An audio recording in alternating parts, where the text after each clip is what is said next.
Eleanor always kept one chair empty at the table, not for a guest, not for a memory, but for someone who had promised to return and never did.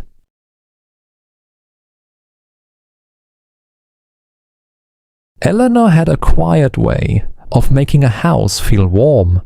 She placed flowers near the window, folded napkins carefully, and smiled as if every small detail still mattered. People noticed her beauty before they noticed her loneliness, her soft face, her calm eyes, her graceful fullness, and the gentle confidence she carried without speaking. But Eleanor was not only beautiful, she was devoted, the kind of woman who remembered birthdays, saved old letters, and believed promises, even after they began to hurt.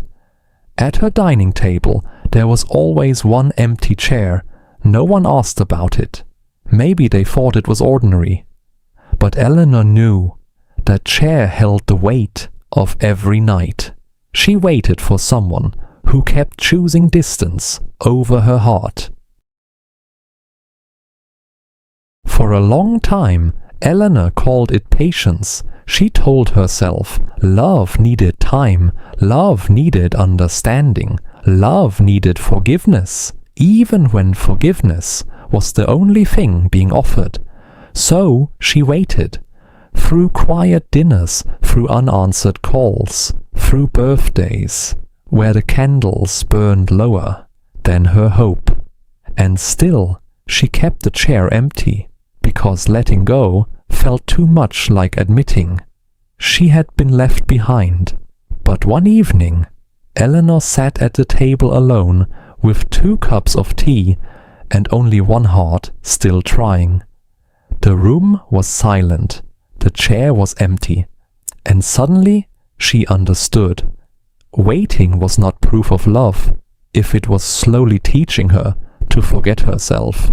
That truth did not break her. It woke her softly, completely.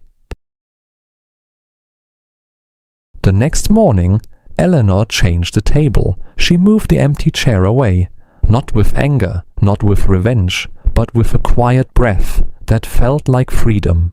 For the first time, she set the table only for herself. 1 plate, 1 cup, 1 soft flower beside the window, and somehow the room no longer felt lonely.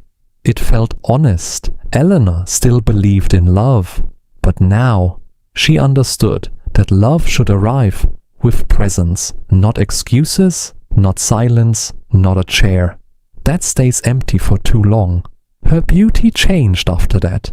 It became lighter, more peaceful, more alive, because Eleanor had stopped waiting for someone else to make her feel chosen.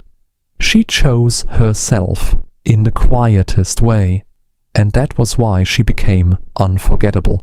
Not because someone came back, but because one day she stopped saving a place for anyone who had already forgotten how to value her. In the end, Eleanor did not lose love. She simply learned where it should begin.